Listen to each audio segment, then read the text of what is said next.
the force with which two lives come together, sometimes for good, sometimes for evil.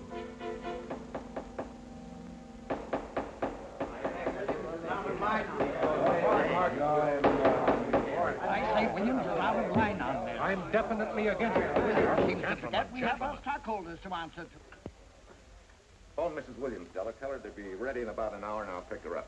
Yes, sir. You phone San Rafael and see if those papers are on the way over from the executive. Yes, well.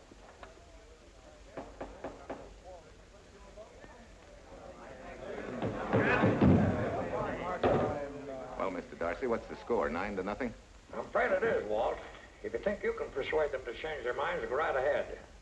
Gentlemen, I never interfere in stock issues, dividends, or anything else in your department. I must run my department with no interference. Either I know why and when I need more factory space, or you need another boy. And that's all right with me, too. Because I can take these plants and pick my own spot in the motor production field. You won't have to worry so much about dividends. There won't be many. Hold on. I'm sure none of us want to lose Walt. Or our dividends. Why don't you say we take another vote? Now, all in favor of buying the 3 new factories signify by saying aye. Aye. Aye. Aye. Aye. Aye. Aye. An unanimous vote. Congratulations, Walt. Congratulate the board. They're the winners. Williams, if these factories are so valuable that other companies would jump at the chance to get them, how do you know that you can buy them at the price you quoted us? How do I know? I bought them this morning. Good morning. Della, I was asked to rush this up for Mr. Williams. Get my wife, Della? Your maid said she'd gone to the dentist. I gave her the message. Oh, fine. Oh, this just came. Thank you. What about those papers? They're here. Bert's checking them now. Good.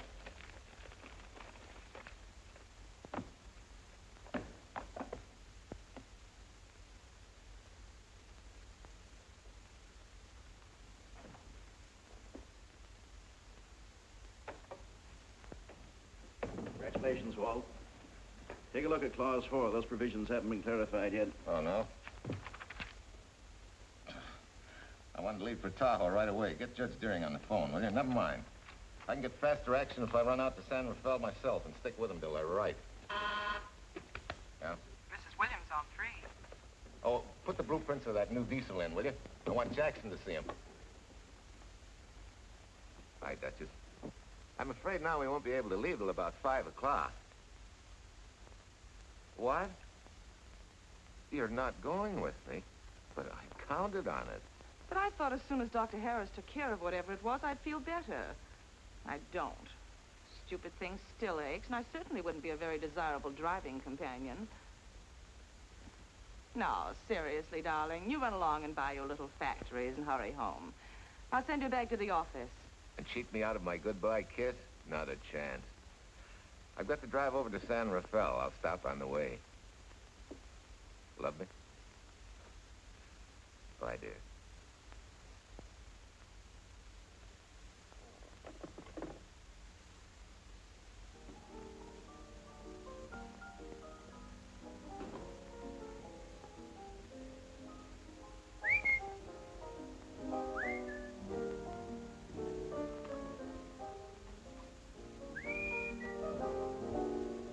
How do you expect me to whistle through a toothache?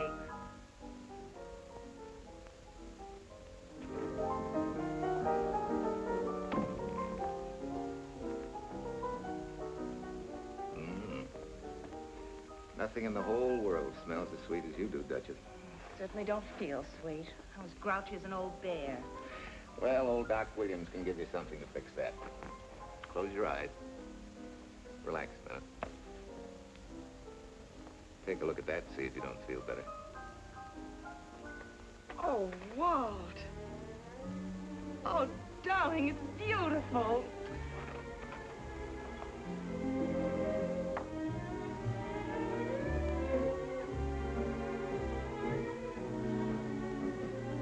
Not bad.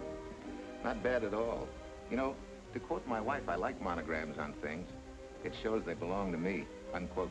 When did your wife say such a thing, Mr. Williams? About 6 years ago, when I married her. She gave me the first monogrammed shirts I ever owned. Those were the words on the card. I still have it. I certainly hope your board of directors never discovers what a softy you are. They won't, don't worry. I have only one vulnerable spot. What really happened this morning? All I got out of Della was that you stalked out of the office with blood in your eye and were back in no time with canary feathers in your mouth. Oh, I clipped those birds' wings, but short. No one's gonna vote me down, sweet. Not when I know I'm right. Mm-hmm. But how did you convince the board of that so quickly? With subtle hints. Then easy persuasion. Like this. Either I get what I want, or you get yourself another boy. And that's all right with me, too. Walter! What a clumsy ox. I'm sorry, Duchess. Oh, please, sweet, don't be so upset. Oh, if you could have seen your face. Oh, don't bother, dear. Celine will take care of that. Not exactly a good prescription for nerves, huh? You know, you're wrong, Dr. Williams. The way I feel now, a good catnap will probably make a new woman out of me. And if it's not going to make you too late... Yes? Well, I'm sure that by 5 o'clock I'll... Swell. I'll run over to San Rafael and get things ironed out and be back for you by 5. On the nose. Darling, wait. That's perfectly silly. I'll take a taxi cab and meet you in Sausalito. There's a drugstore on a corner opposite the square. I'll be there at 5 o'clock and we can go straight on up to Tahoe. That'll save you all that late afternoon traffic and all that time it'll take to come and pick me up. Smart woman, my wife. Thinks of everything. Where's your bag, honey? Oh, Sue Lynn still has some things to press for me. Sure you don't mind taking a taxi? Very sure. Sweet dreams, Duchess. See you at 5. I better get going. Bye, honey.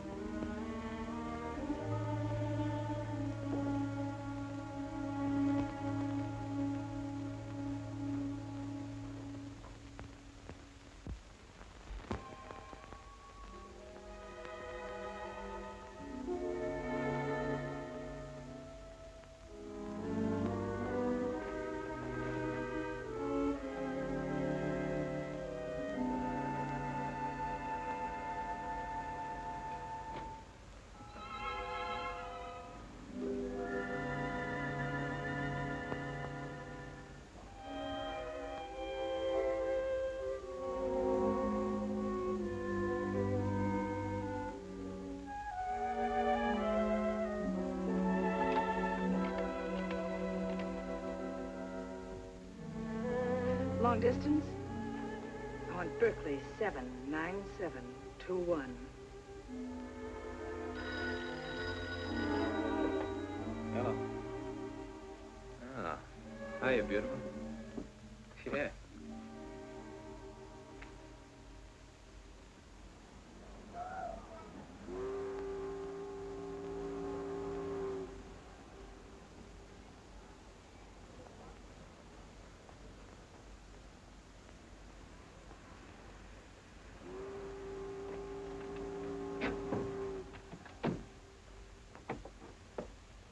Here. Don't forget, turn this stuff over to a bellboy at the airport hotel in Oakland. Tell him to hold it for Jack Burns. Jack Burns, the airport hotel. That's right, I'll be checking in later. What do I owe you? $1.15 a here. All the stuff back to Oakland. Yeah, here. Buy yourself a new kit. Thanks.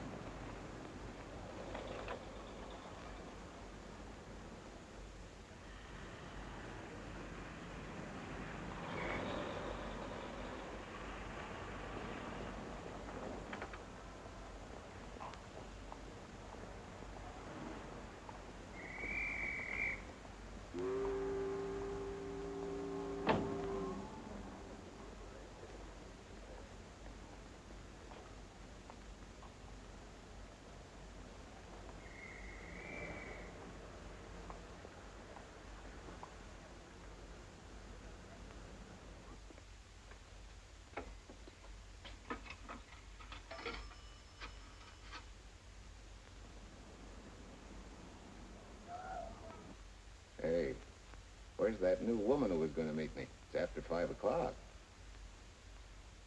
Oh.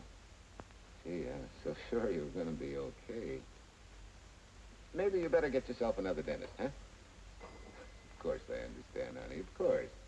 Just to prove it to you, I'm coming right on home. No, you really mustn't, darling. I'm going to be perfectly all right, really. And besides... Besides what? Well, I've done something you're not going to like. You remember Aunt Margaret back in Illinois? You mean the old gal in Evanston? I'm way ahead of you. How much? Well, it isn't money this time. It's another relative. Her favorite nephew, Jim Torrance. All of a sudden, right out of the blue, just after you left, he telephoned me from Berkeley. Okay, Judge, I'll see him when I get back. Well, you don't understand, dear. You're going to see him right away. What? Well, all he seemed to want was to be able to get back to Illinois, so I... So you buy him a ticket. That's easy. Well, it isn't. I offered to, but he got huffy and said he didn't want any handouts, and... Well, without thinking, I told him we'd pick him up and give him a lift as far as Denver. I won't say I'm getting exactly an even trade for you, but where do I find this guy? Well, he should be there right now. I told him to be on the lookout for a cream-colored roadster, just in case we fail to recognize one another after all these years. Oh, darling, you're such a lamb. You sure you forgive me? What do you think? Well, I'd better run along, or Cousin Jim might get nervous. Take it easy, sweet, and miss me, will you? I do already. Don't drive fast.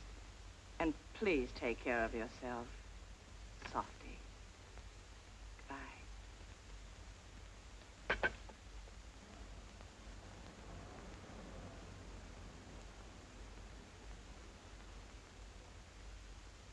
Hello, Della? Yeah, Mrs. Williams wasn't able to go with me. Now, while I'm gone, you see that she gets her roses every morning. That's right. But this time on all the cards, put love from Softy. Yeah, S-O-F-T-Y.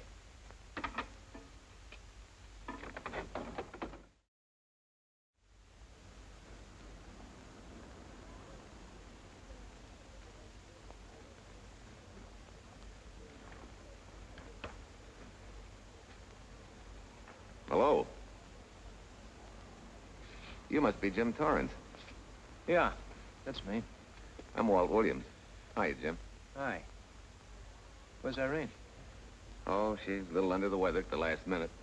Worse luck. Oh, that's too bad. I was hoping I'd see her. Yeah, I'm disappointed, too. Where's your luggage? Oh, I'm wearing it. Less trouble that way.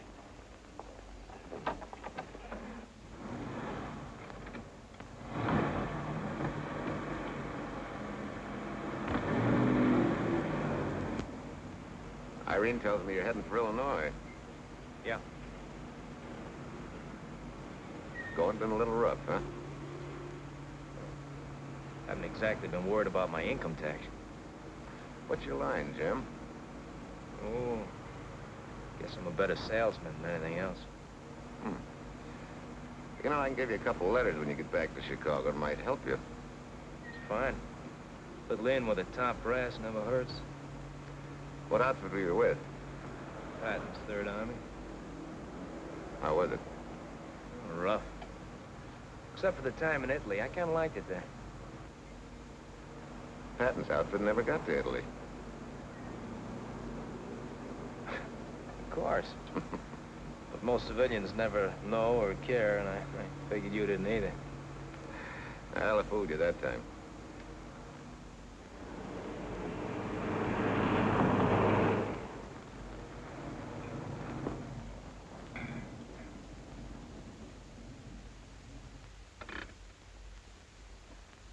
Our last chance to chow for a while. How about it?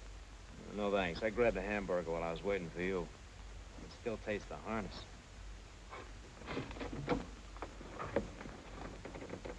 Sure you won't change your mind? No, I'm gonna grab a little shut-eye.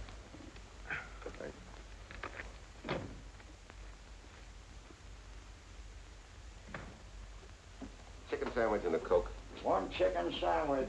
Chicken sandwich coming up.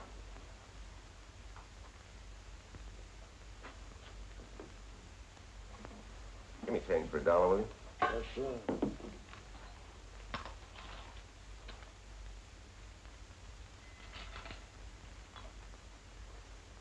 Thanks.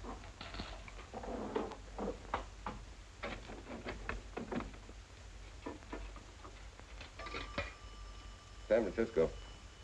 Klondike 2, 6714.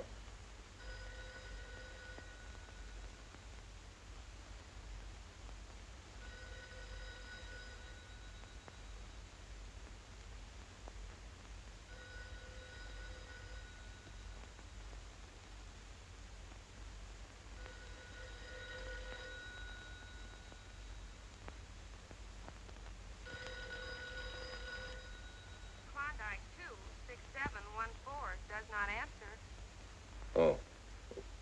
We'll try Sutter 1, 2599, please. Bayview Apartments. Oh, yes, Mr. Williams. No, your maid isn't there tonight, sir. Well, she said Mrs. Williams was taking something to make her sleep and wasn't to be disturbed. But perhaps... No, don't disturb her. Just leave a message that I won't forget about a certain problem. Mm-hmm. I think I have it, sir. You want her to forget all about a certain problem. Softy, is that S-O-F-T-Y, sir? Softy is going to take care of it thoroughly. Is that all? Yes, that's all. She'll understand. Be sure she gets it the first thing in the morning. Right.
Oh, hi. Yeah. It's been so long since I've been behind the wheel of anything but a Caterpillar or a Jeep, I had to find out what a real buggy feels like. Why don't you drive for a while? Oh, swell. Nothing would suit me better.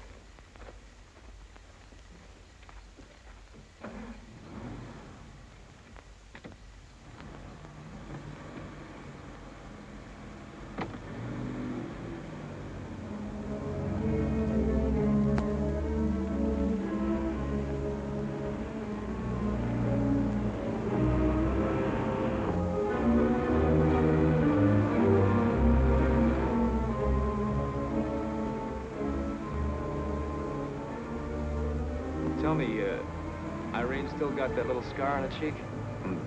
That one she got from the fall? Yeah. You can hardly see it now, though. How'd you know about that? She just got it last summer. Thought you said you hadn't seen her for years. Oh, from Aunt Margaret, of course. How else? She always sends me the news in her letters.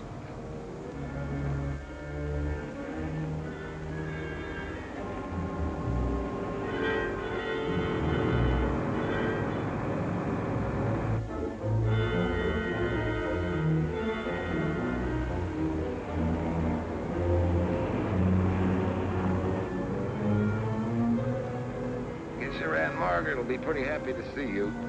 Irene says you're the favorite nephew.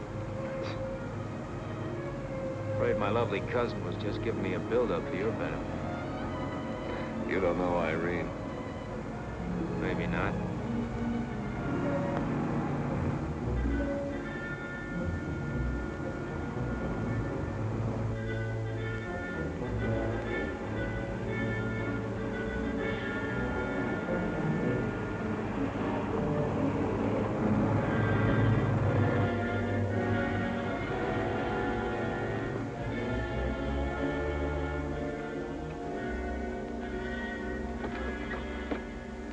What's the matter? I think we got a flat.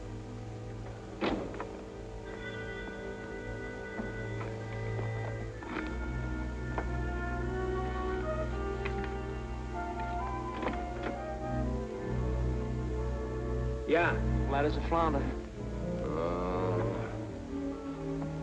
Well, let's get to work. Hey, look out there, young fella. It's quite a drop.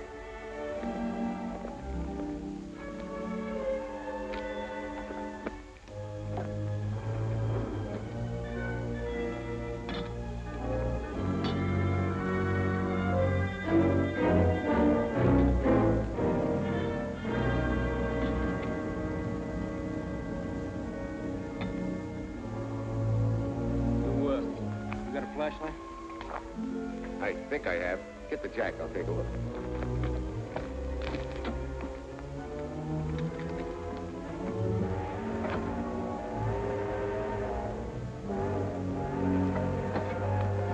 Did you find it? Yeah. Yeah, it won't be long now.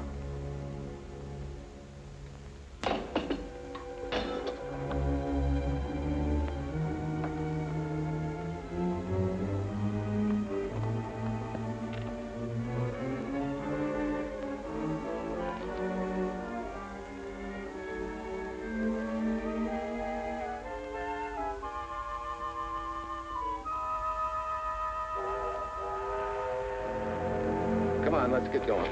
Wait a minute. Did one of your cufflinks fall out? Huh? Oh, something dropped. I heard it fall right down there at your feet. Hmm. Well, he must have rolled under the car.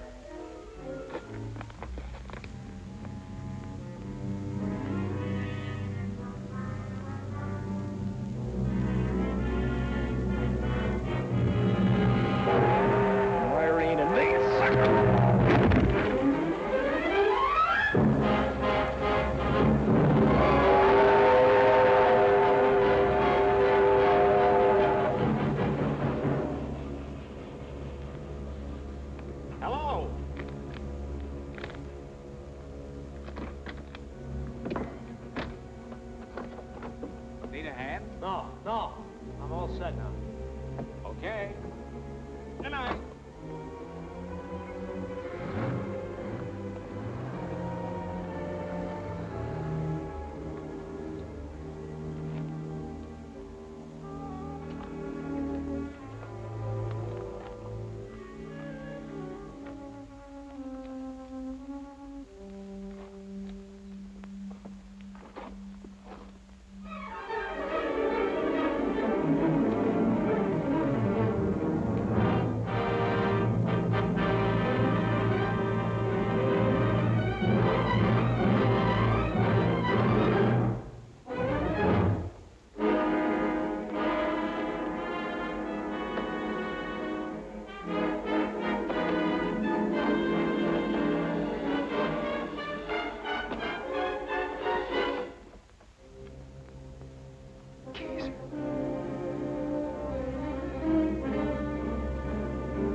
That guy must be crazy.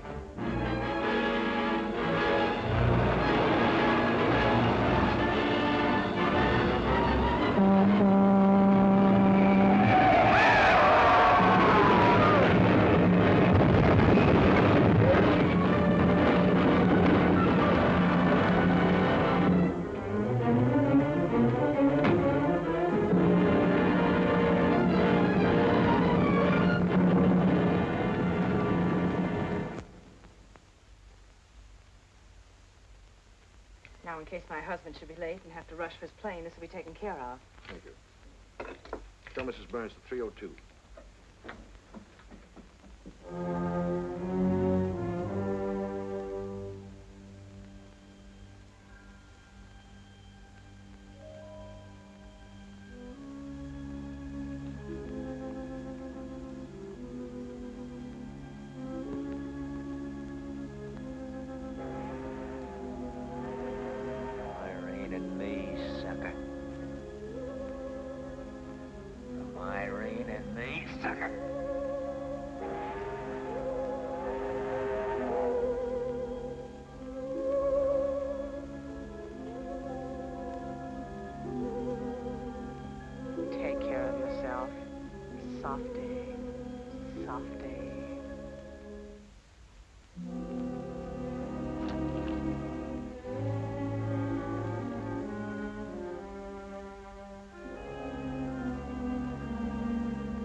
Young lady, Excuse me. I want to see Mrs. Walter Williams. I'm sorry, sir, but she left orders not to be disturbed. I'm sorry, too. Lieutenant Quincy of the police department.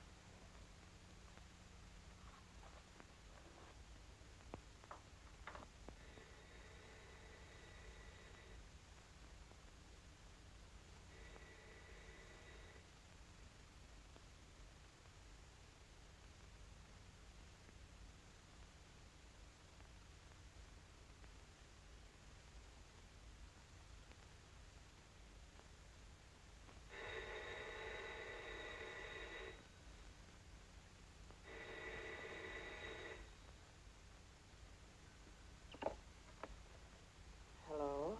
I thought I left orders not to be Oh, I see. Ask him to come up, please.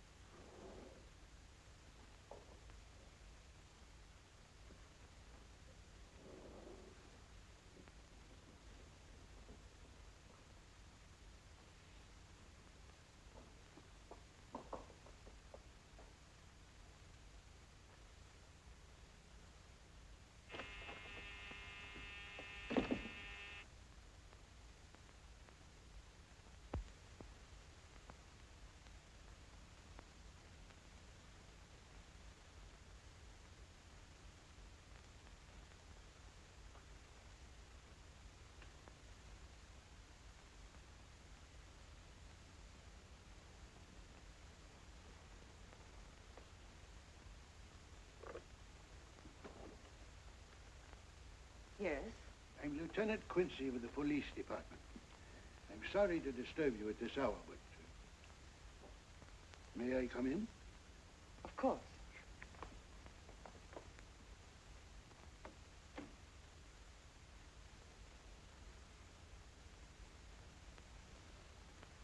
Well, Lieutenant?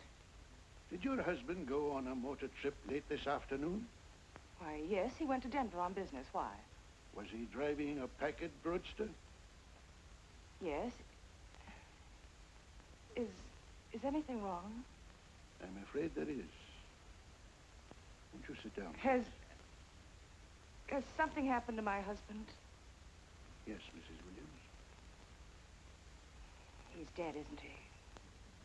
Yes. Oh, Walt, I knew something like this would happen. I begged him time and again not to pick up hitchhikers. But it wasn't a hitchhiker, Mrs. Williams. It was just an accident. He ran into a truck, a gasoline truck. You mean there was fire? He must have been driving pretty fast. I don't think he felt anything after the crash.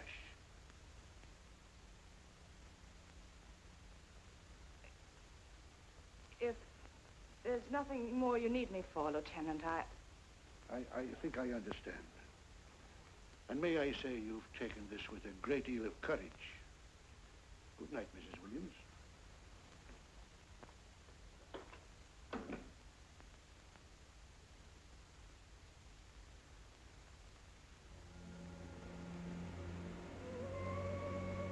take care of yourself.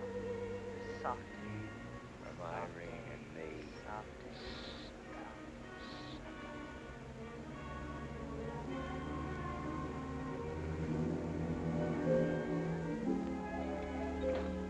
Ready? Yeah. That Williams must have been quite a guy. Yeah, he went to work for Universal Motors as a sheet metal worker. Mm-hmm. Less than 10 years, he's their top production man. Well, he sure went out in a blaze of glory. Yeah. Let's go.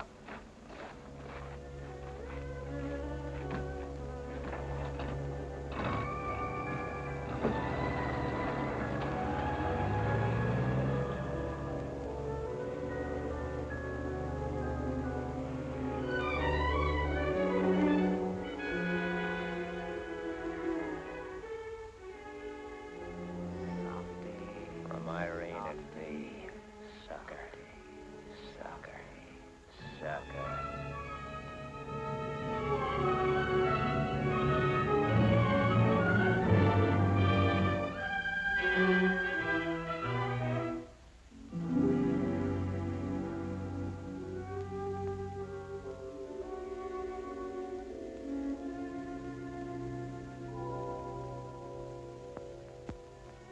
Could Mr. Burns have taken a later plane and still made connections for Mexico City? I see. Yes? It is some telegrams for Tai. Just put them under the door, Sue Lynn.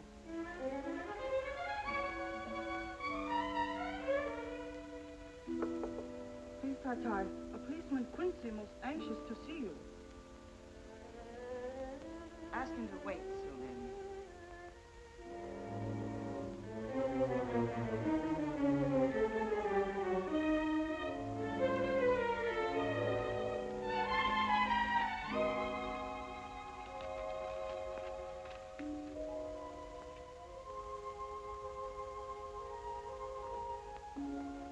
Mrs. Williams will see you presently.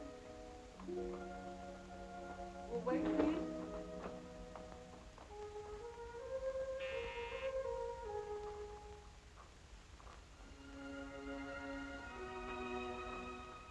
Flowers for Mrs. Walter Williams.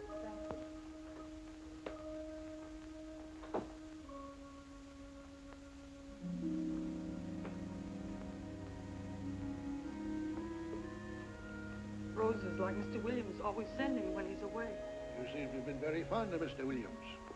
Sue Lynn is honored to have served him 5 years, and he... I'm sorry to keep you waiting, Lieutenant.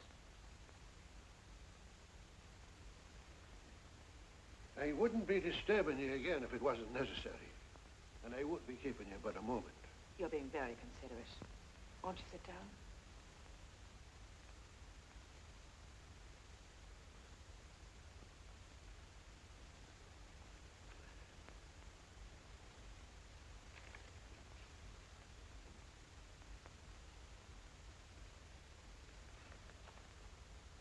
Everyone's been most thoughtful.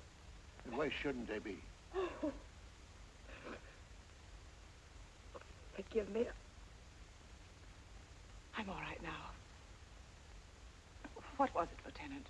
The state police would like to have some information. They found some wavy skid marks for quite a distance on the road, as if the car had been out of control when it crashed.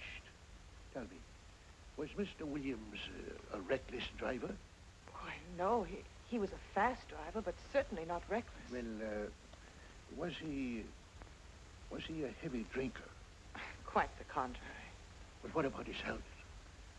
Could he have had a heart attack and lost consciousness before the accident? Why, no. He was in perfect health, but he'd been working much too hard lately and was overtired. Perhaps he fell asleep at the wheel last night. Oh, poor darling. If only I'd been able to go with him last night, he might still be alive. Well, maybe so and maybe not. You mustn't blame yourself, Mrs. Williams.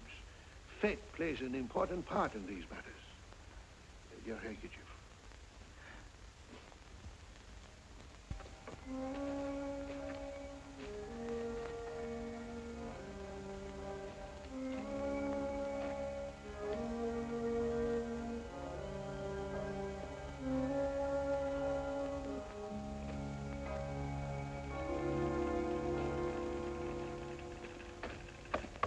When's the next train to San Francisco?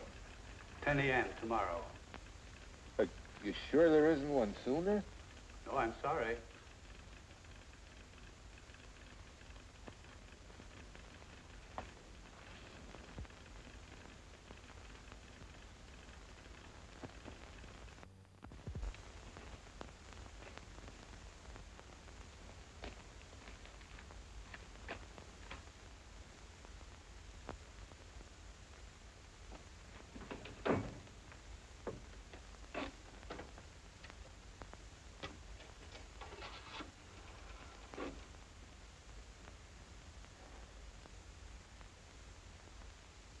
We have a circuit now, sir.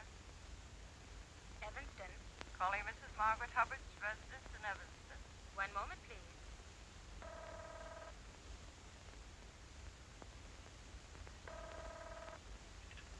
Hello? Mrs. Margaret Hubbard? Yes? Who's this? Long distance. I have a call from Mr. James Torrance. Who? Mr. James Torrance. her nephew, Jim Torrance. The call is for your nephew, Jim Torrance. I haven't any nephew, and I don't know any Jim Torrance. Sir, Mrs. Hubbard says she doesn't know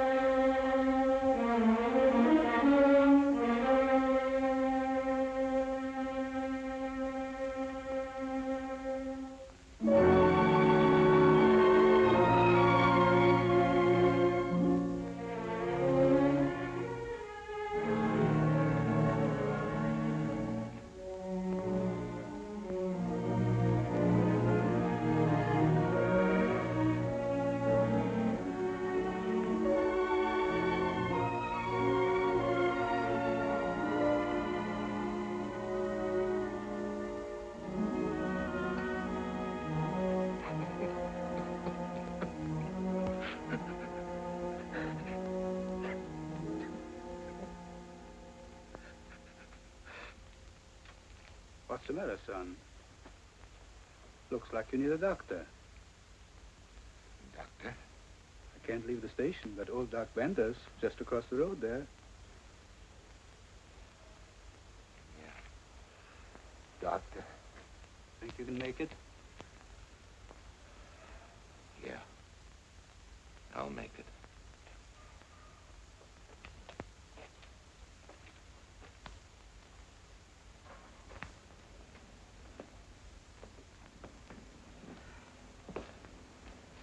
Now take it easy, man. There's some concussion there. You've got to watch your step for a while. Yeah.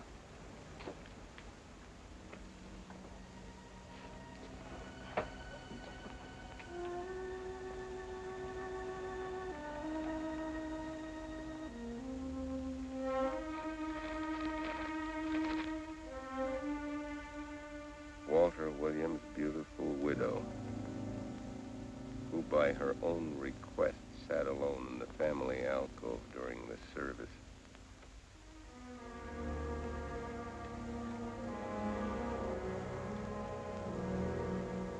Smart. Someone might have caught her licking her chops.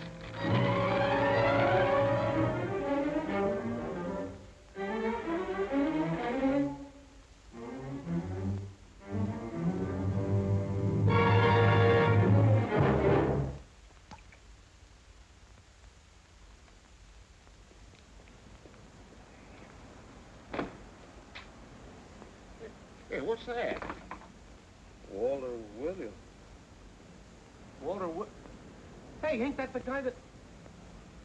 For the love of Mike, what's that briefcase doing here? He's dead. They did him a dirty trick if he ain't. Hey, now, wait a minute. Don't touch it. We better turn it over to the police.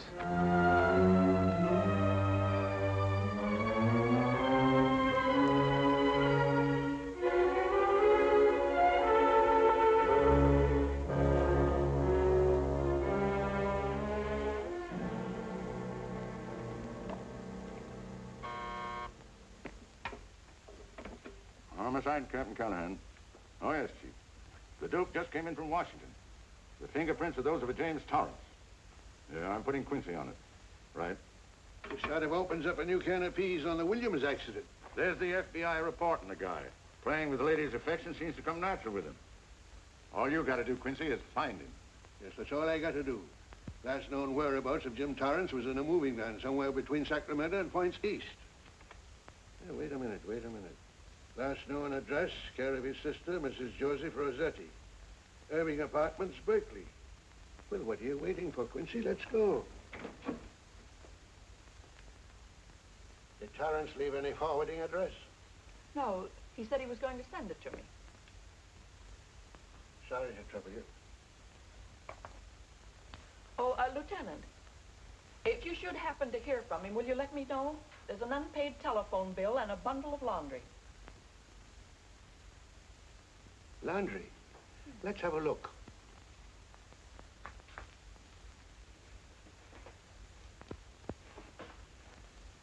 I may have to take this along with me. Not without a receipt, you don't. You mean you don't trust the police? In my business, you don't trust anybody. Mine, too. Holy St. Valentine's Day. Look, he had the same thing on his shirts, too.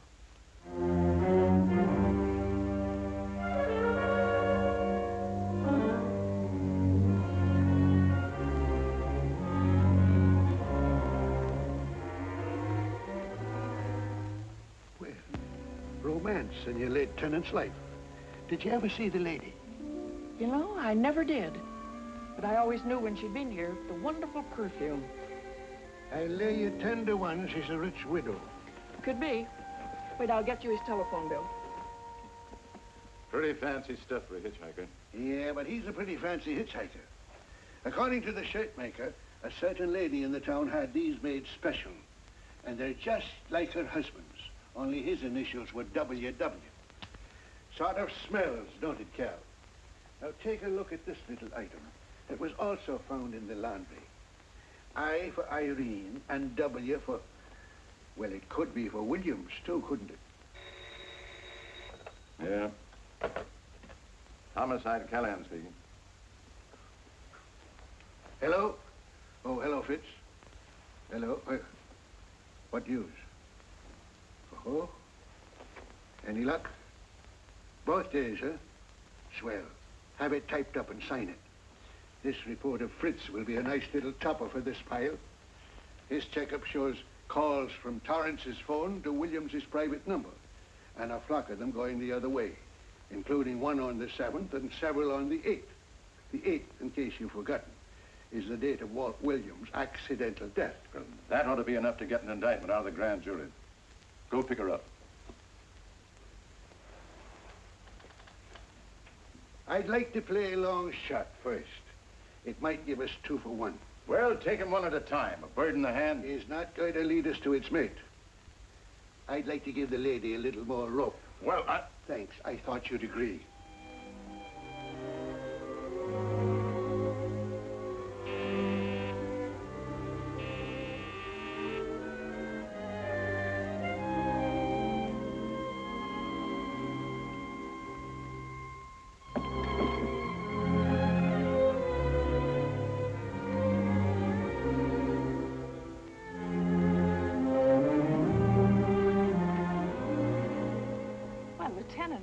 You just caught me. I'm glad.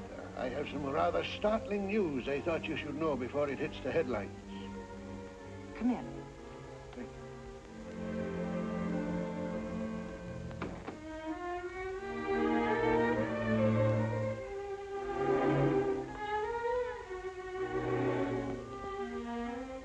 Sit down, won't you, Lieutenant? Thank you. I'm very anxious to hear about this news.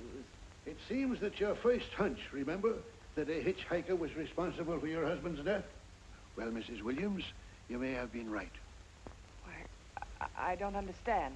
Your husband's briefcase turned up in Kansas City yesterday in a moving van that had stopped at the scene of the accident that night.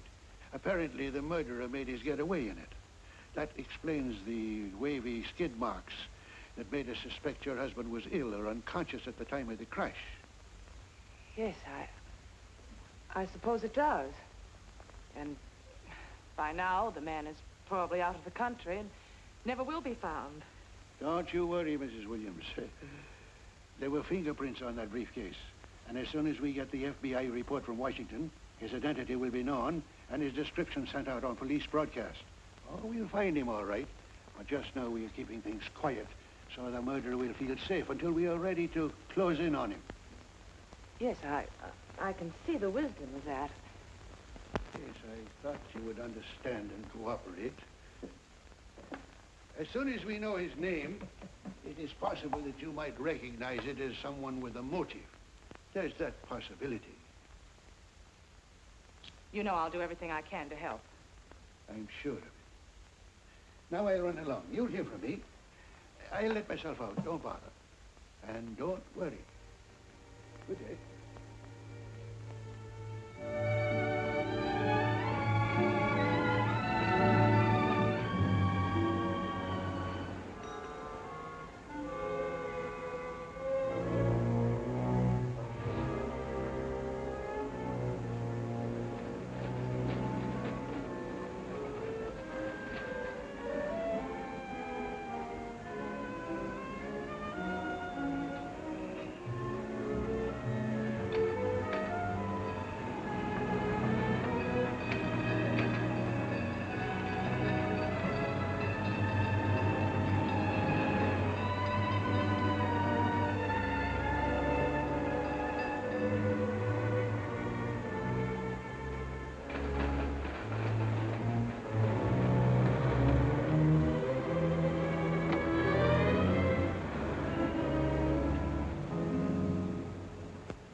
$1.35.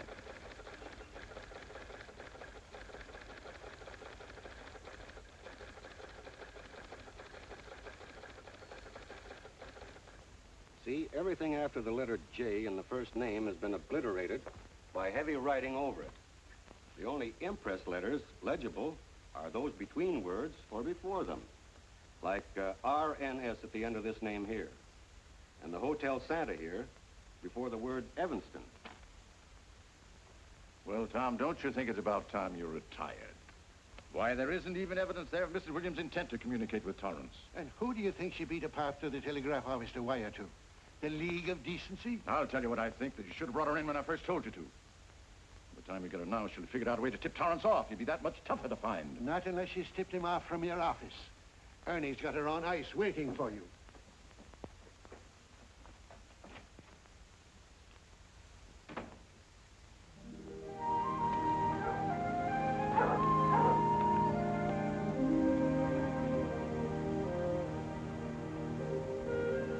Pretty good, huh? Fastest growing little town in Idaho.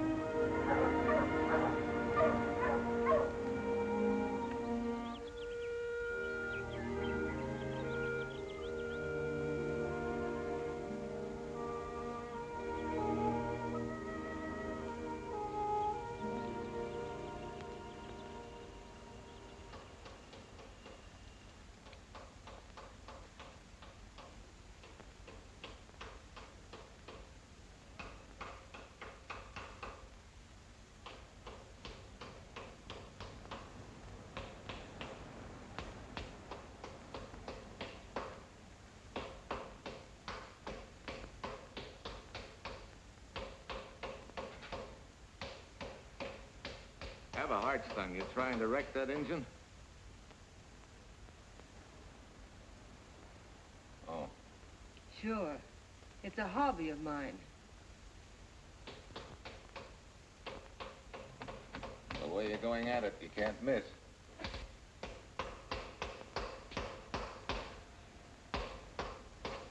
Here. I just can't let you ruin that beautiful motor. Start her up.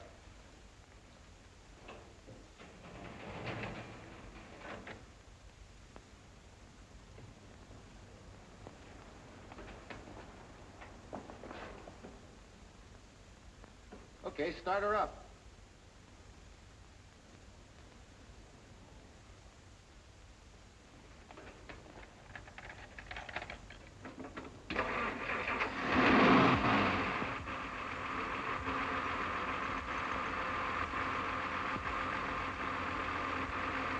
Shut her off.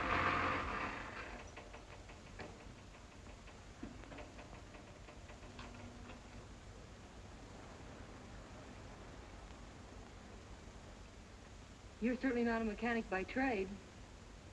Hands like that. Maybe it's a hobby of mine.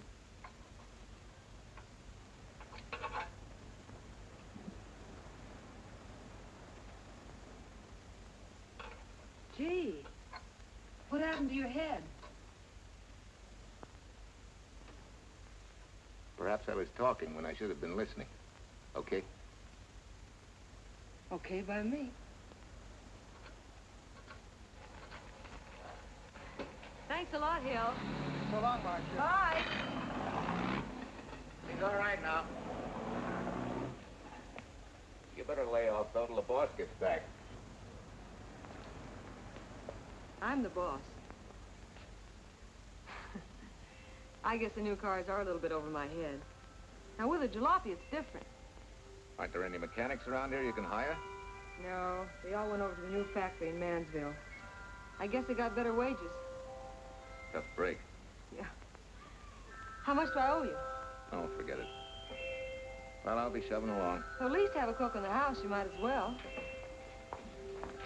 Marcia, can I use your phone a minute, please? Sure, help yourself, Uncle Ben. Never arranged but what it pours. 650, please. Flat tire this morning. Now the danged engine stalled on me. Nice and cold. Wilson's garage. No, I did not give you the wrong number. Fine thing using my phone to cheat me out of repair bills. Aren't you ashamed? You gave me the wrong number. 650. You're a nice girl, Marcia Peters, and your ma's a fine woman. And I'll always buy my gas and oil here. But you ain't never gonna tinker with my car again. Busy? Busy. Always busy. Yeah. Wait a minute. We're not so busy. Would you like to do another good deed and give Uncle Ben a hand? Why not? Where is your car, mister? Maybe I can help you. Why, are you a good mechanic? Very good. And very reasonable. Well, just what you need, girl. Better hire him. It's an idea, Uncle Ben. Come on. Thanks for the Coke. Sure.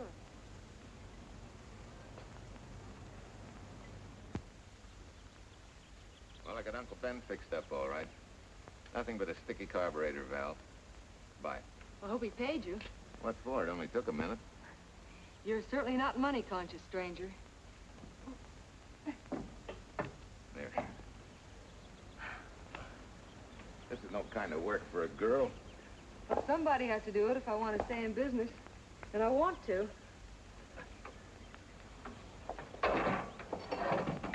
Must be some business that you're better suited for. Couldn't you lease this place to somebody? Sure. I did while my husband was overseas. But when he was killed in Okinawa, well, we made a lot of plans for the future here. And I had a hunch he'd like it if I took over and tried to make a go of it. Takes more than a hunch to do that. I got along famously. Business has been fine until lately when the help got short. Could be again. I had a good mechanic. Yeah. You sure need one, all right. Well, for Pete's sake, say yes or no. Do you want the job or don't you? You mean you'd hire me without knowing anything about me? You can repair automobiles. What else do I need to know? Except your name. Well? Why not? Sure. I'll try it for a while till you get someone permanent. The name's Bill Walker. Okay, Bill, it's a deal. And maybe if business gets real good, you'll want to stay. Oh, don't count on it. Where's this go, on the rack? Yeah.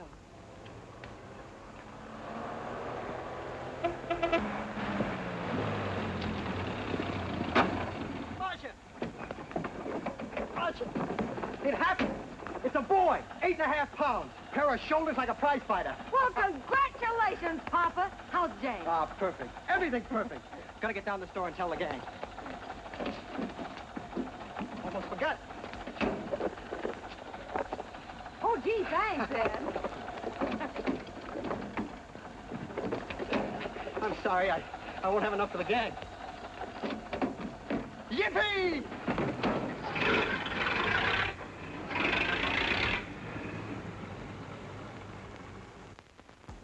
Maybe you can use this token from the slightly delirious new father. Thanks. Say, we haven't settled the matter of wages yet. Maybe I can't pay your regular salary. Suppose we leave that open till you find out how much I'm worth to the business. Doesn't seem to be any business right now. Might be a good time for me to get rid of this beard and find a place to board. We live right next door. I'll go ask Mom. She'll know of a place. Sort of a peaceful house. I noticed it this morning. Oh, gosh, I forgot. She's down helping Mrs. Wellesley with her canning. Mom finds homes for everything from stray cats... To stray mechanics? Well, you're not a stray anymore. I'll go phone. Girl, 674, please. Hello, Miss Western. May I speak to Mother? Hi, Mom. I've got some good news for you. I hired a man for the station. Yeah. No. Nobody we know. He's from out of town. Needs to place a board. You got a good one up your sleeve? Okay. Says she has to meet you first to come home for supper. Huh? And you like apple or cherry pie? Cherry. Cherry it is, Mom. See you later. Oh, now I gotta get rid of this. Hey, where's the nearest barber shop? The one and only, just up 2 blocks. Tell Judd you're working for me. When you get back, we'll close up and go home. Thanks.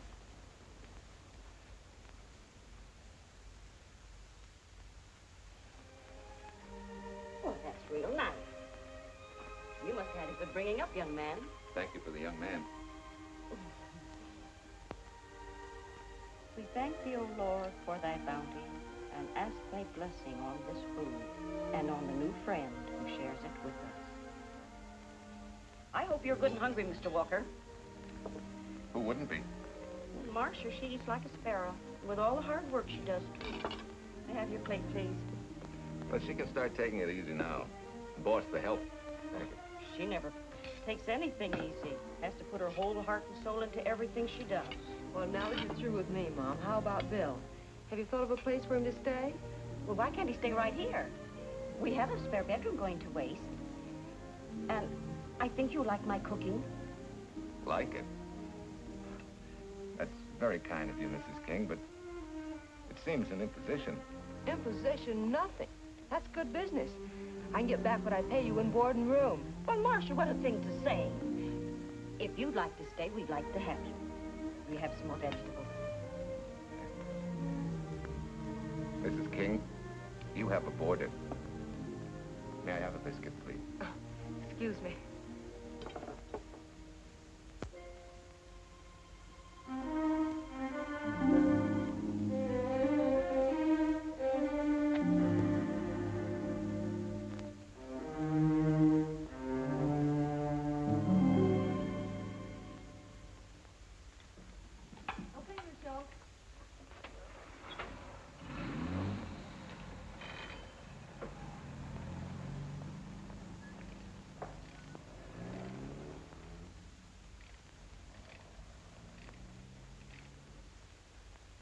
It's wonderful the way tools seem to come alive in your hands. You seem to sort of come alive, too. As though you got real pleasure out of working with them. I do. When you're doing a job with them, you can't think of anything else. Bill, if something's bothering you, why don't you get rid of it? What would you prescribe, doctor? Amputation. For that stupid chip on your shoulder.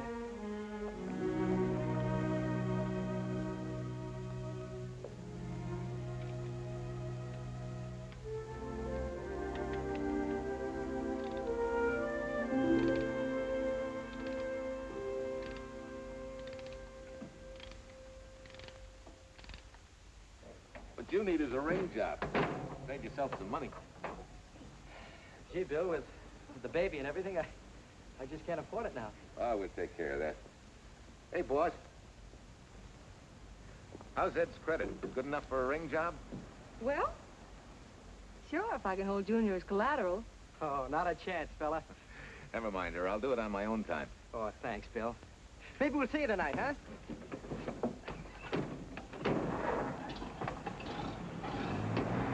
Some shoulders, huh? Yeah. Some father, huh? Bye, Marcia. Bye, Marcia. Bye. Nice kids. Hey, was Ed clowning about their being hard up? No. Things have been pretty tough for him ever since he got out of the service. Fix a car for him, Bill, and only charge him for the labor, okay? Then he gets it for free. I'd already figured on knocking that off. Say, we could make it an anniversary present. Anniversary of what? Junior's arrival, and mine, 3 months ago today. Time certainly flies. That was a lucky day when you came to MP service. Your work's been bringing in a lot of business. I'm glad of that. Hated to have fallen down on Mom and you. Say, look, boss, why don't we three celebrate tonight and go to the movies? Ed said he and Jane were going. Well, that lets Mom out. She'll be babysitting. I'd love to go, Bill. I haven't been in ages. Here's your opportunity. Go to work.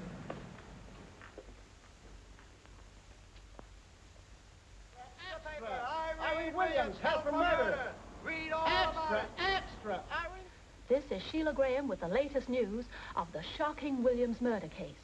While beautiful Irene Williams is held for trial, charged with conspiring to kill her late husband, the police are searching for James Torrance, believed to be the lover of Mrs. Williams and her partner in the horrible murder of Walter Williams.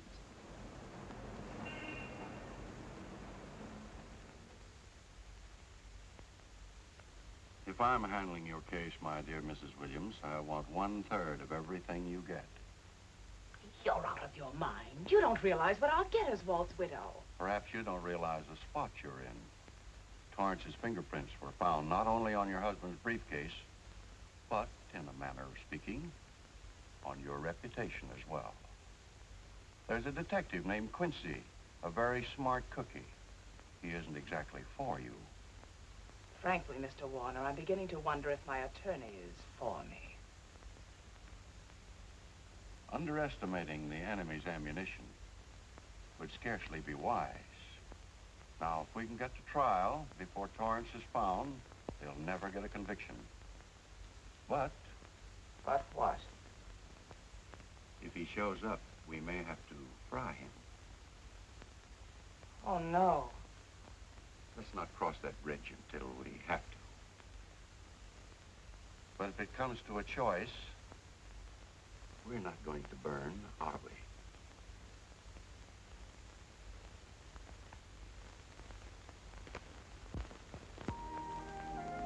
Aren't you the chatterbox this afternoon?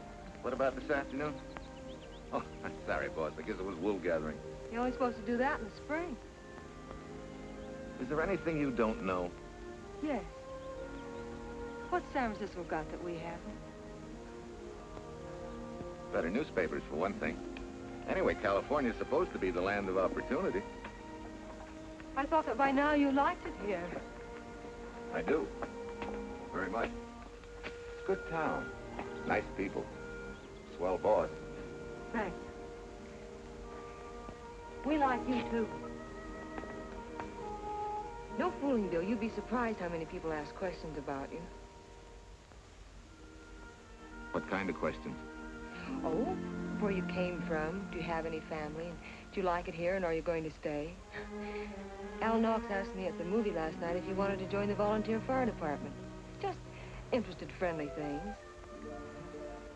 I suppose it is natural for people to wonder about a stranger who moves into their community, like I did.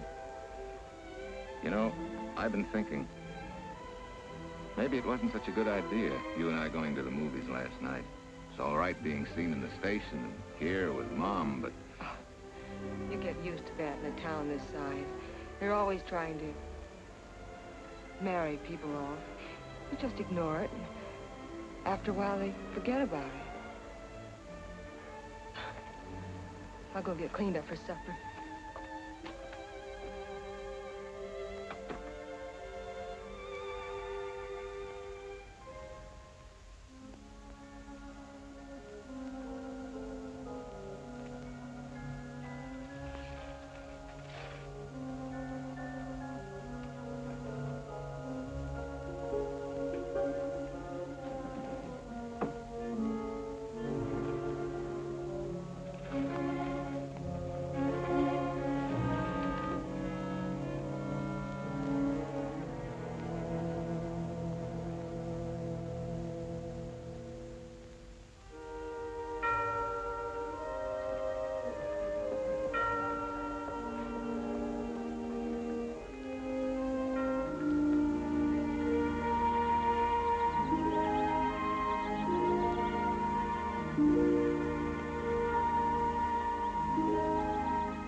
Tell you how many years this Sunday takes me back.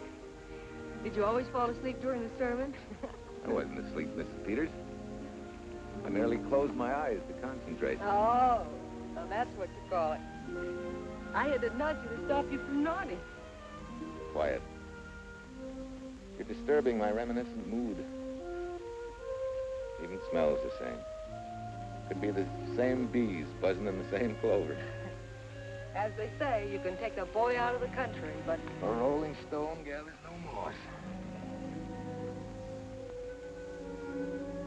It has to stop rolling sometime, doesn't it, Bill? Sometime, maybe. We grow a very becoming shade of moss here in Larkspur.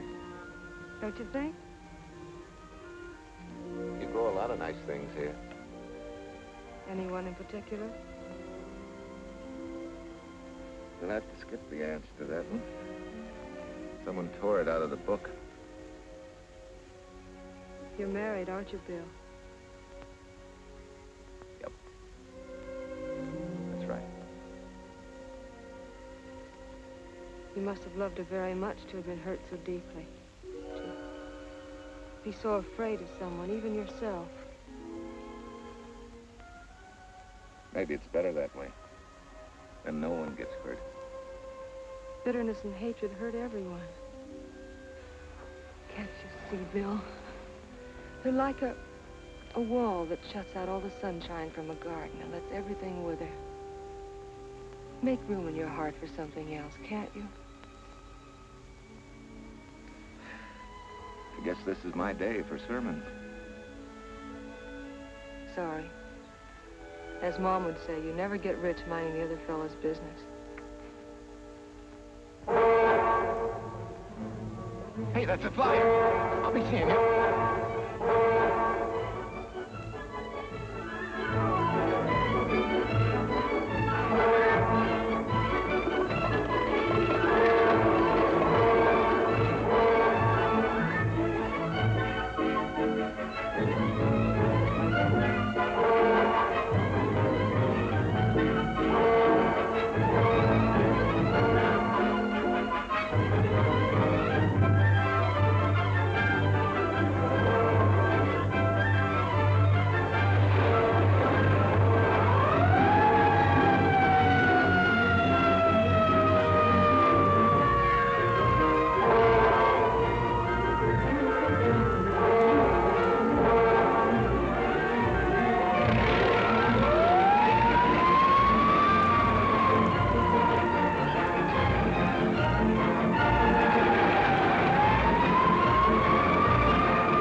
Wesley sent a couple of jars of peaches. Said you helped her can them. Oh, thank you. When I delivered the doc's car, he insisted that I have a bite with him. Where's the boy? Took a book back to the library for me. Huh? What a day. Hey, what's the idea? Are you darning my socks? Well, I thought a drawer full of holy ones isn't doing you much good. I found it when I put fresh papers in your bureau yesterday. You have a heap of things that need mending, haven't you, son? Does Marcia know? Do you think I'd tell her? This is your problem, Bill. Because I found out about it doesn't give me the right to tell anyone else, not even Marcia. When you trust folks, you trust them, and you give them a chance to work out things the way that seems right to them. How can one little woman be so big? Don't forget, it's a lot easier to be tolerant and understanding at 50 than it is at 25. Yeah, Mom. I'm going next door for a while. Grandma Thompson's ill.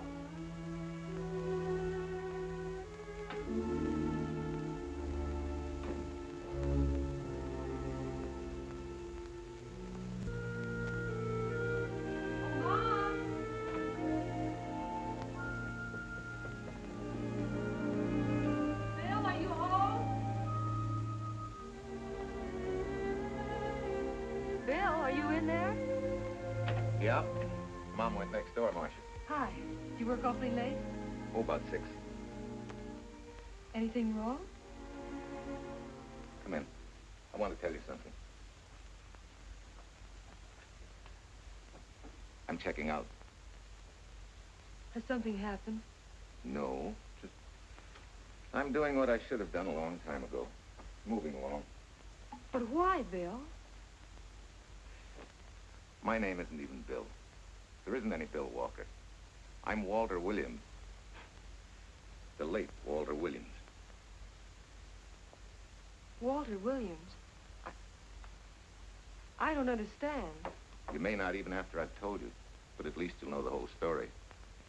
Sit down, please.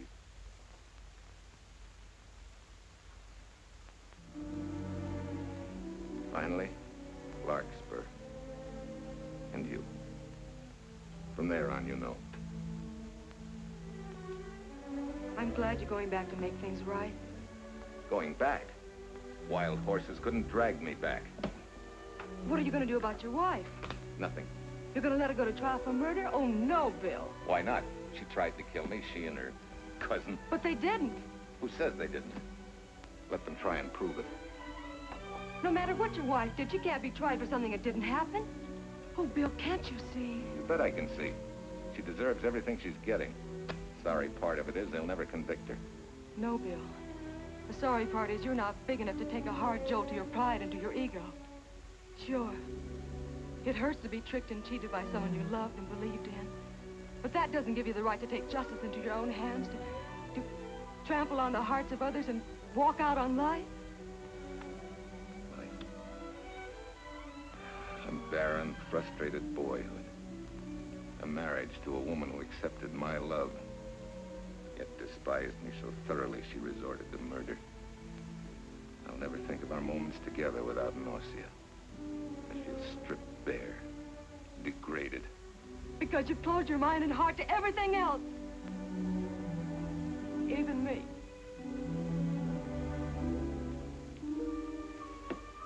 Oh, Bill, please. Don't destroy the one chance we have for happiness. We haven't got a chance. Doing the right thing never works out. I know. In this world, you turn the other cheek and you get hit with a lug wrench. Forget me, boss. Try and forgive me.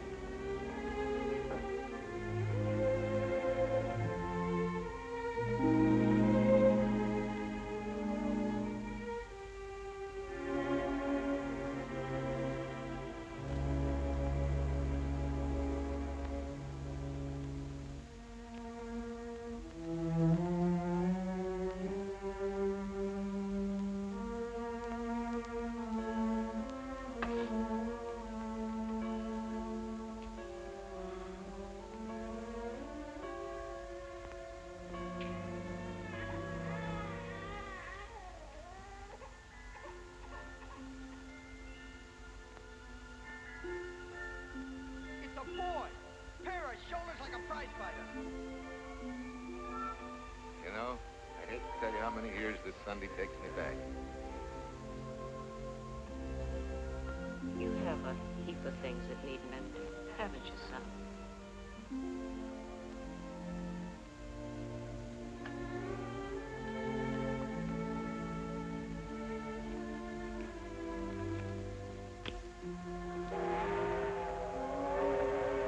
Take care of yourself. Softly.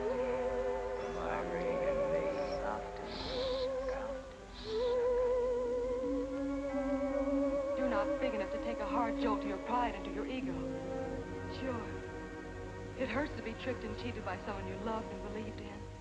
But that doesn't give you the right to take justice into your own hands. Trample on the hearts of others and walk out on life. Oh, Bill, please. Don't destroy the one chance we have for happiness.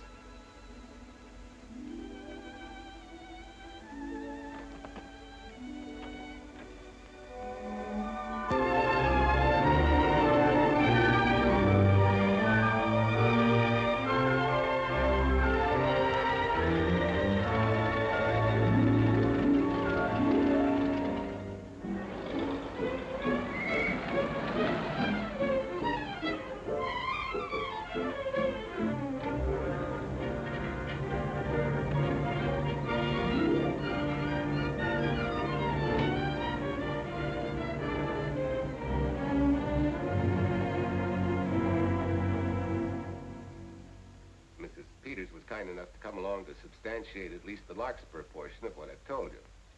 Very thoughtful of you, Mrs. Peters. Mr. Williams, when you read in the newspaper that the hitchhiker who attacked you had been, well, a close friend of your wife's for some time, it must have been a great shock to you. I didn't come here to discuss my emotional reactions, Lieutenant. If you need me for anything further, Captain, my office will know where to reach me. Let's go, Marshal. Just a minute, Mr. Williams.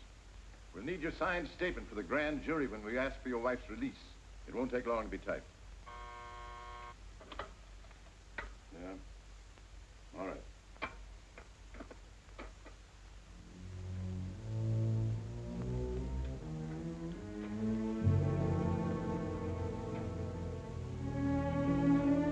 Come in.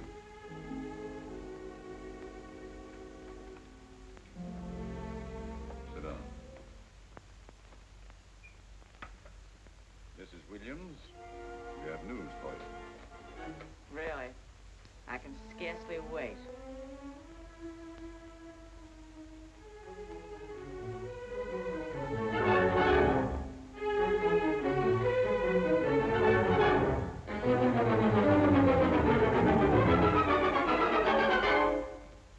It seems it was Torrance who was in the car when it crashed. Jim? Dead?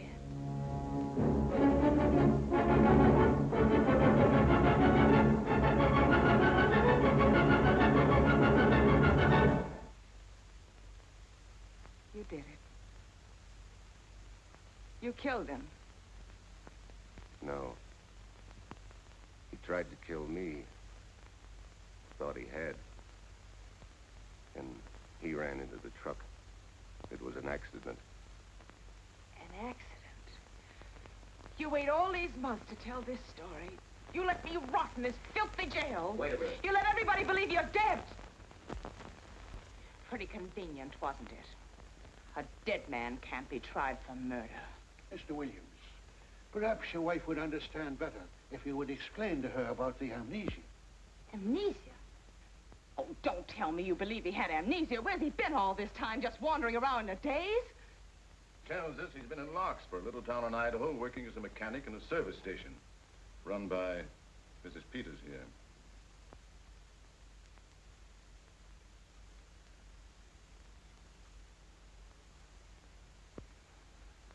I understand perfectly. Now that my chance for happiness is dead, I suppose you'll demand the divorce I begged you to give me so that I could marry Jim. That's fantastic. Yes, isn't it? After you telling us that the man you picked up was a perfect stranger. Well, that's not true. The time and place for meeting Jim had all been arranged. I must advise you, there's a law that a wife can't testify against her husband. There's a law against murder, too, but that didn't stop him, and nothing's going to stop me until I'm through. It's all right with me, Captain. Go on. Talk your head off.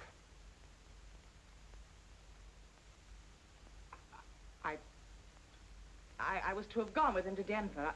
He insisted on it, although I was quite ill. Several hours before we were to leave, he came home. There was a violent scene. He threatened to kill me unless I agreed to give up Jim. And I wish he had. This is incredible. Not one word that she has said is true. Then you have nothing to worry about.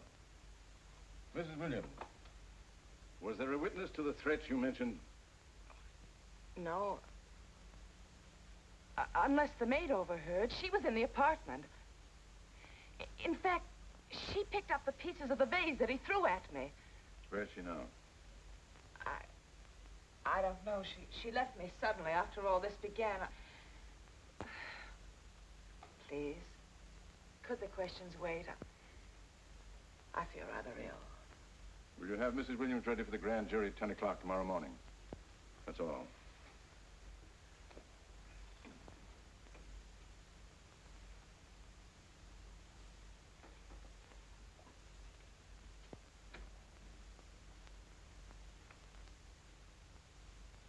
We're going to hold you too, Williams. On what charge? Suspicion of murder. But he's not guilty of any of these things. Then it should be easy for him to prove it. Take it down and book him. That fiction of Mrs. Williams must have been very convincing. No, we just couldn't buy that yarn you tried to sell us. Let's go.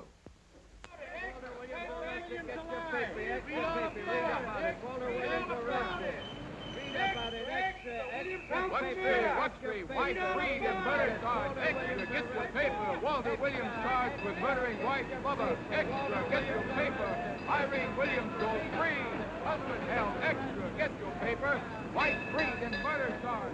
Walter Williams charged with murdering White Bubba. And Daly's going to cover Williams' office. Okay, boys, hop to it. I want all I can get by 10 a.m. tomorrow for the grand jury. Okay, Chief. Oh, Tom, don't miss a bit. Dig up everything you can on Williams and the Peters dame. You sort of believed Irene Williams' story, didn't you, Van? She made better sense than he did. Well, sure, she's a better liar than he is. Don't forget, I went all through her grieving widowhood with her. She's a bad customer. Well, that's for the grand jury to decide, and Williams insisted on letting her talk. So it's his funeral. Funeral, all right. Especially with that yarn he told. But murder's out of character for him. There's a few pieces missing somewhere. There might be in Idaho, if it's not too much out of character for you to get going. You're going to miss me, Cal, when I retire next year. Maybe I'll join Private Eye and solve your cases for you.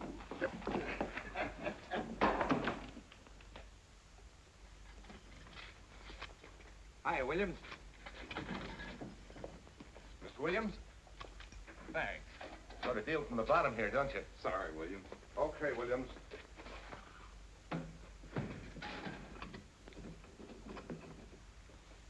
Well, not very good news, judging from your faces. Well, Walt, the grand jury returned indictment against you. Mrs. Williams was released. I see. Now, don't you worry, Walt. We'll have you back at work where you're needed, and in short order. Come on, Eldridge. There's a visitor waiting far more attractive than we old fogies. We're just leaving, Mrs. Peters, but remember, don't hesitate to call on me for anything. Thank you so much.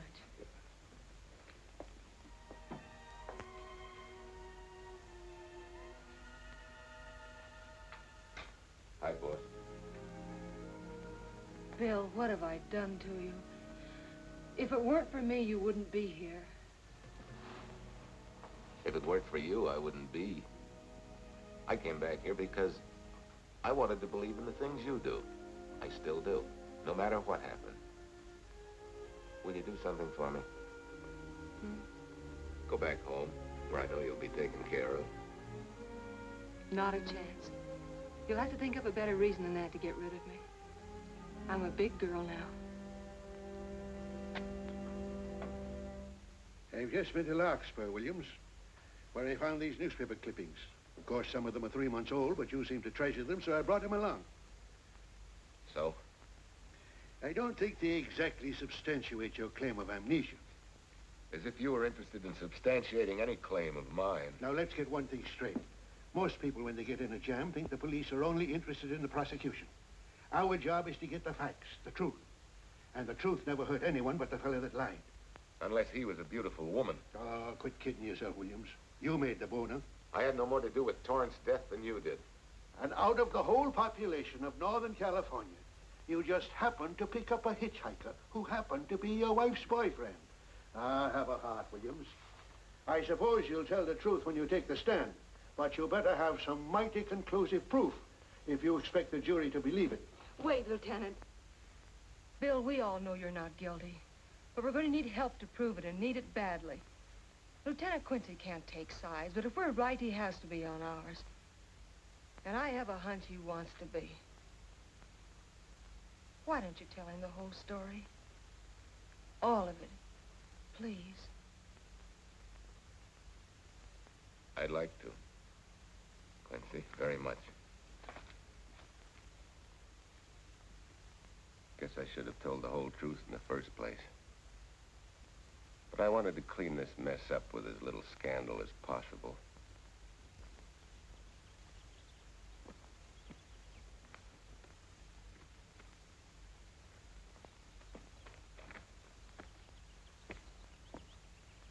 Well?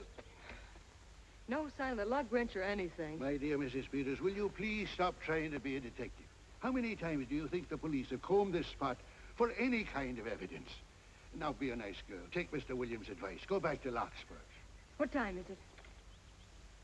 It's only 4 o'clock. We still have time to go back to town and go on our hunt for Sue Lynn. Now, look here, young woman. You've had me on the run since early morning. But, Lieutenant, the maid seems to be our only hope now.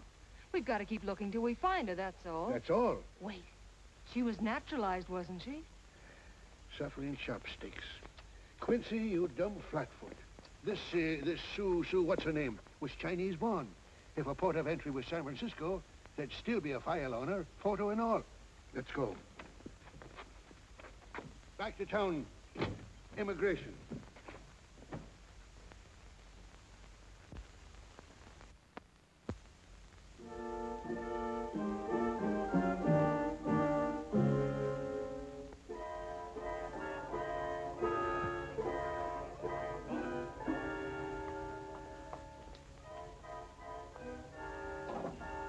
I hope the council has given us the right lead.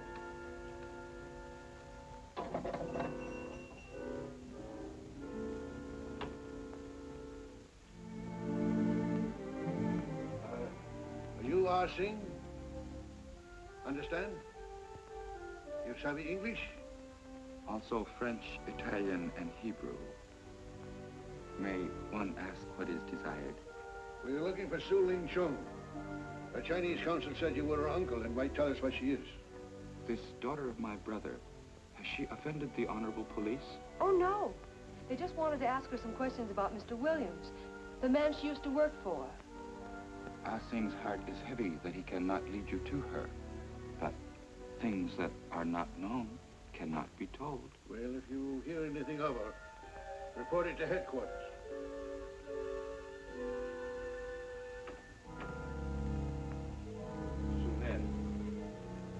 Untruth is not good for soul, and not wisdom when told to policemen.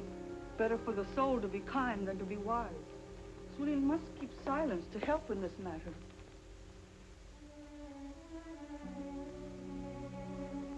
You know, you're quite a gal. In case I haven't told you lately. You're just too easily pleased, that's all. There must be a way out. Why can't we find it? Oh, buck up, boy. Tomorrow's another day. Yesterday you go to trial. Bill, I'm afraid. And the state intends to prove, beyond any reasonable doubt, that the defendant, Walter Williams, did, with malice aforethought, kill the deceased James Torrance, whom he knew to be his wife's lover. And that with his victim dead beside him, he drove his car into the course of an oncoming truck, jumping clear himself some seconds prior to the crash. And subsequently, he made his getaway in the back of a loaded furniture van. And for 3 months, as Bill Walker, he laughed at justice when he'd imprisoned his unfaithful wife for conspiracy in his own murder. But then he decided that being dead cramped his style. He thought he could eat his cake and have it too. So he returned, most anxious to explain his long absence and to right the dreadful mistake that had imprisoned his wife for 3 months. Ladies and gentlemen, it was a cold-blooded, premeditated murder and must be punished to the fullest extent of the law. Call the first witness, please. Captain Callahan, did Walter Williams tell you what suddenly cured his amnesia after 3 months? No, he did not. But he did tell you the man that struck the blow which caused the amnesia was a total stranger, a hitchhiker he had picked up. Yes? And that he knew nothing of this man's identity or relationship with his wife until he suddenly recovered from his amnesia and heard or read the details. That's what he said. That's all. Thank you, Captain. Your witness, Counselor. No questions.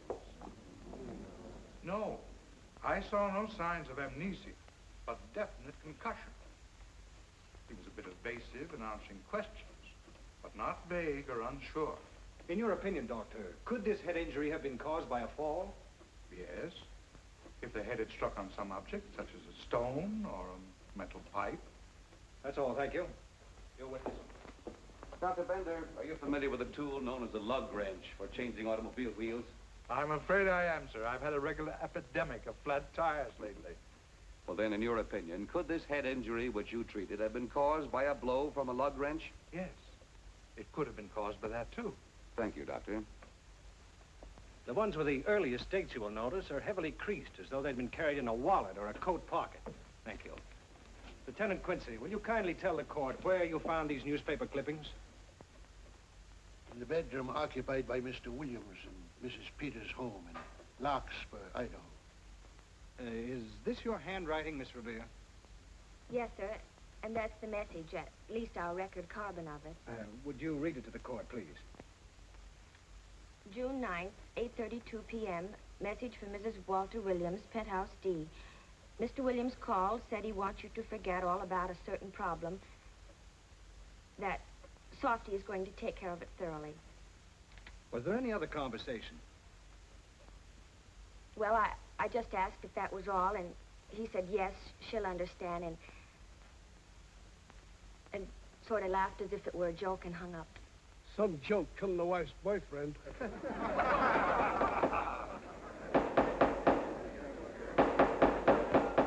is the state versus Walter Williams.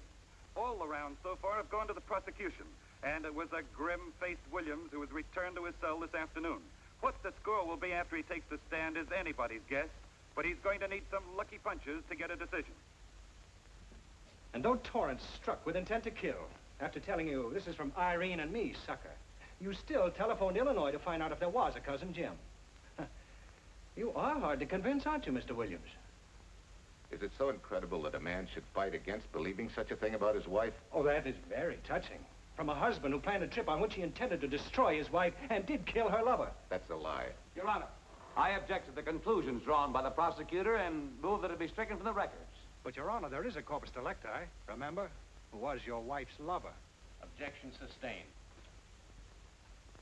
There's also her own story, which, in front of witnesses, you insisted she tell. And then we have your own two different stories from your own lips. One featuring a perfectly strange hitchhiker. The second, an equally strange Cousin Jim. Without a questionable substantiation for either bit of fiction.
Remember me, don't you? I was here with Lieutenant Quincy from the police department.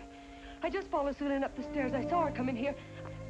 You must be mistaken. I'm not mistaken. She's here. I must see her. I'll sing Don't You Understand. It's to save a man from prison, even from death. I will send her to you.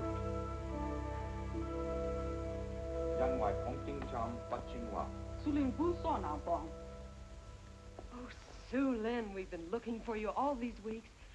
Mr. Williams needs your help so desperately. I cannot help. You must forget that you found Sue Lynn. Forget it? But you're his only witness. You're the only one that can help. Not as a witness. Only with silence can I repay his great kindness to me and my family in China. Why? For I heard other things. That most unhappy day From Mrs. Williams' bedroom, his voice very loud and angry. A flower vase broken to pieces. He can explain all that. They do not believe what he's already told. That I heard anything would do harm. Don't you see?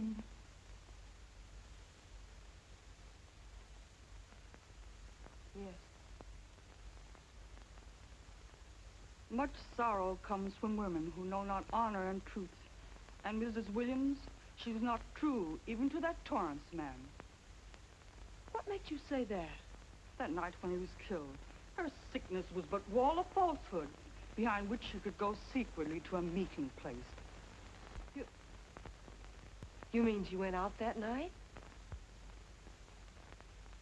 Sue Lynn, are you sure? Yes, because next morning in her bedroom I found street shoes that had been worn. Her coat on the closet floor with the sleeves turned inside out as though removed hurriedly. And in one pocket, a door key to some hotel. Sue Lynn, that's it. Proof that she and Torrance had planned to meet that night after he killed Mr. Williams. What hotel was it? Oh, I don't remember. The key. What did you do with it? Returned to coat pocket. Come on. We'll get to Lieutenant Quincy. He'll know what to do. And pray, Sue Lynn, every step of the way.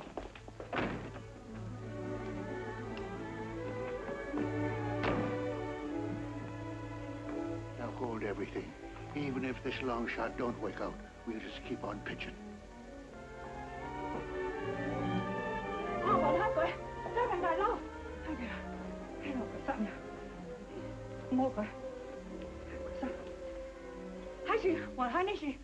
Here it is, yes. Room 302, Airport Hotel, Oakland. Maybe we got our miracle. A special little Chinese one. It is to hope that Sue Lynn was of small help to Mr. Williams. Oh, Sue Lynn. Come on, Copper. Next stop, Oakland. A certain little lady's hotel rendezvous. I was on night duty then, all right, but I sure don't remember a looker like this. Quite a dish, eh? A little too highly seasoned for my digestion, thanks. Lieutenant, just found a couple of cars for room 302 on June 9th. George Baxter, checked out at noon. Mr. and Mrs. J. Burns. Room not slept in. J. Burns. Burns. Look, Quincy. The handwriting on the card is identical to that on the photograph. And here's a little boy, the same thing. The cover-up telegram to Aunt Margaret. Now look at the impressions.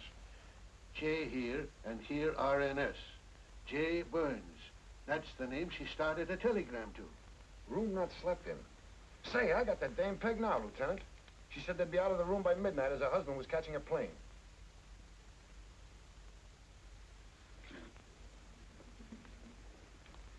But Quincy... Reservation for Sam Andrews.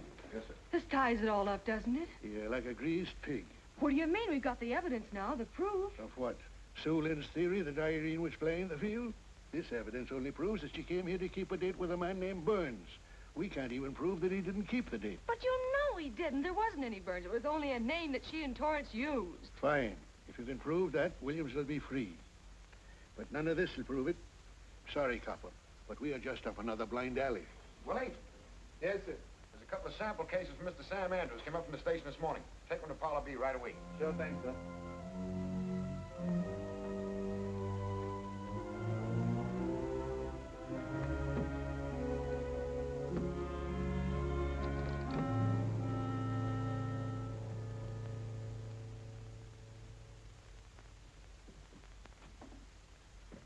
Be seated.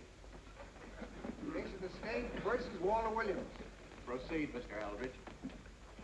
Your Honor, we will call Mrs. Irene Williams. Take the stand, Mrs. Williams.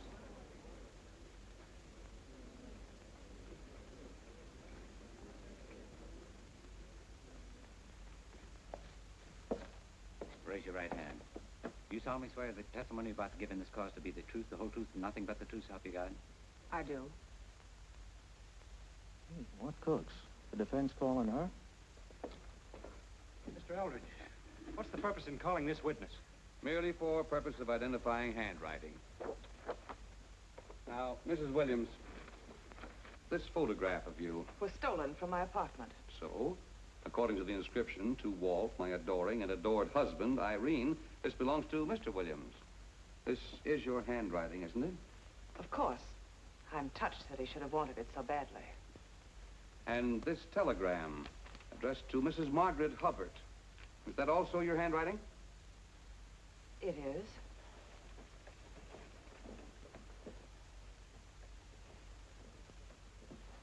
Now, Mrs. Burns, I mean Mrs. Williams, this photograph is inscribed to Jim, my adoring and adored Irene. Did you write this, too? I see no point in all this. Merely answer counsel's questions. Did you write it? I did.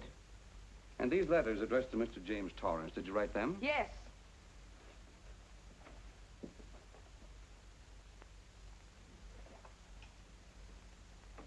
And this monogrammed garment, a gift from you to Mr. Torrance? Why must I be tortured again by all this? I never made any secret of my love for Jim Torrance. That's why he's dead. Your love for Jim Torrance. Yet on the very night he was killed, you had a rendezvous with a man named Burns, didn't you? I don't know what you're talking about. I don't know any man named Burns. I was at home that night, very ill. Oh, yes, the sleeping pills. Well, you must walk in your sleep then, for you spent at least part of that night at the Airport Hotel in Oakland, where you registered for Mr. and Mrs. J. Burns. Don't waste the court's time trying to deny it. This is the registration card that you signed at 9:20 p.m. And there's the room clerk who assigned you to room 302. And this, Mrs. Williams, is the key to room 302, which you very carelessly left in the pocket of a coat which was found in your closet yesterday. All right, I was there. Now you're satisfied. Not quite. This J. Burns, Mrs. Williams, was his first name Jack? Yes. Have you been in contact with him lately? No. How long since you've seen or heard from this Jack Burns? Well, I don't know. I don't remember. You bet she doesn't remember, because there isn't any Jack Burns, and there never was. That was an alias for Jim Torrance. And it was Torrance who was to have met you that night, after your charming little plot to kill your husband had been duly executed. It's not true. It's not true. I have bad news for you, Mrs. Williams. I can prove it's true. These pajamas, these letters, this picture, all of which you identified for the court, were found in this suitcase, which is full of the clothes and personal belongings of Mr. James Torrance. And the suitcase was found in the baggage room of the Airport Hotel, where it's been held since June 9th. And it says on this tag, in large print, hold for Jack Burns. That is all, Mrs. Williams. Just a moment, Mrs. Williams. Your Honor, in view of the evidence presented, we now ask for a dismissal of the state's case against Walter Williams. And we intend to charge Irene Williams with conspiracy to commit murder against her husband, Walter Williams. Oh, no.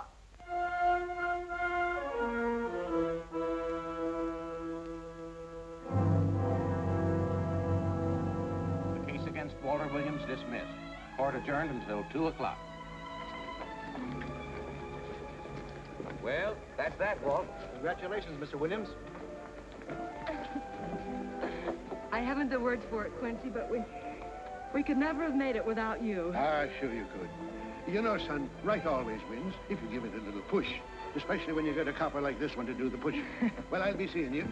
You know, it'll seem kind of strange being able to eat and sleep without someone getting in your hair all the time. Oh, fine, Walt. We're looking forward to having your hand on the wheel again. The Denver plants are waiting for you to open them. You think you can make it the morning? How about it, Counselor? You bet you can. Oh, good. Well, I'll be running along. Well, you think you like Denver? It's okay by me, boss. Yes. Impact. The force with which two lives can come together. Sometimes for evil, sometimes for good.